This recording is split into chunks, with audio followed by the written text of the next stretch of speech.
latest on the coronavirus, and I'll start, as I often do, with statistics. The number of confirmed cases in China is over 74,000, the number of deaths over 2,100. But it's more complicated than that. First of all, those who die at home aren't counted. And then there's this from the BBC's Stephen McDonald saying, would you believe that Hubei, which is right at the centre of the crisis, has gone back to the old way of counting? Well, what Stephen's talking about is that last week Hubei changed how it diagnosed the virus, and that caused a huge jump in numbers.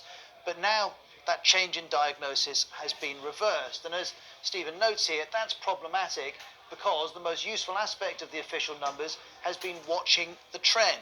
Quite so, because this now means the overall totals and the way we plot the spread of the virus are both flawed at the moment. Apart from that, the monitoring is going really well. Let's see if the World Health Organization can help us. The data from China continue to show a decline in new confirmed cases. Once again, we're encouraged by this trend, but this is no time for complacency. Well, let's also focus on South Korea. It's confirmed its first death from this virus, and there's been a sharp rise in the number of cases. That's connected to the city of Daegu, city of 2.5 million, and this building it's been disinfected, and that's because a large number of cases have been traced to the religious group called the Shincheonji Church of Jesus, which uses this building. Some call it a church, some call it a cult. Either way, a woman who reportedly twice refused to be tested is reportedly now the centre of this cluster. She'd refused because she said she hadn't been to China recently, but we know there have been numerous cases of human-to-human transmission outside China, and it seems she's now at the centre of one of those. Here's Hyung-eun Kim from BBC Korean in Seoul. This is a very alarming day for South Korea. We got more than 50 new cases today, and this pushes up the total number of infections in the country to 104. So basically, we got half of the total 104 cases in just one day.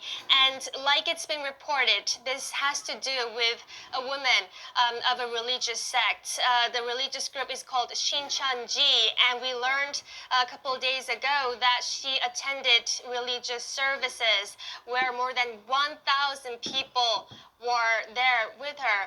We know that the government has tracked down 1,000 believers of Shincheonji, and the 1,000 people are being kept in what's called self-quarantine. They're staying at home and they're reporting their symptoms to the authorities.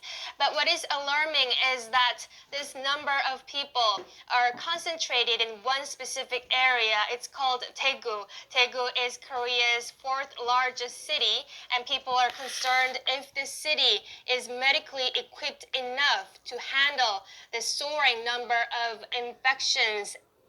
Well, let's move from South Korea to Japan, because I've got to bring you the latest on the Diamond Princess. You'll know all about it. Here it is. It's a cruise ship that's been quarantined in Yokohama for over 2 weeks.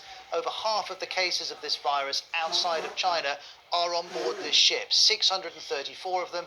Among them were 2 elderly Japanese people who've now died, all of which means Japan is being widely criticised for how it's handled this. But Prime Minister Shinzo Abe is pushing back at that. He says we will put all efforts into preventing serious cases among those infected. The government has important responsibility of protecting the health and lives of its citizens. We will fulfil that responsibility. And of course, this is all being widely discussed on social media. I saw this really interesting comment from one user on Yahoo Japan who really cut to it, saying keeping them in the ship equals inhumane, letting them off from the ship equals irresponsible, and that is the balance the Japanese authorities are having.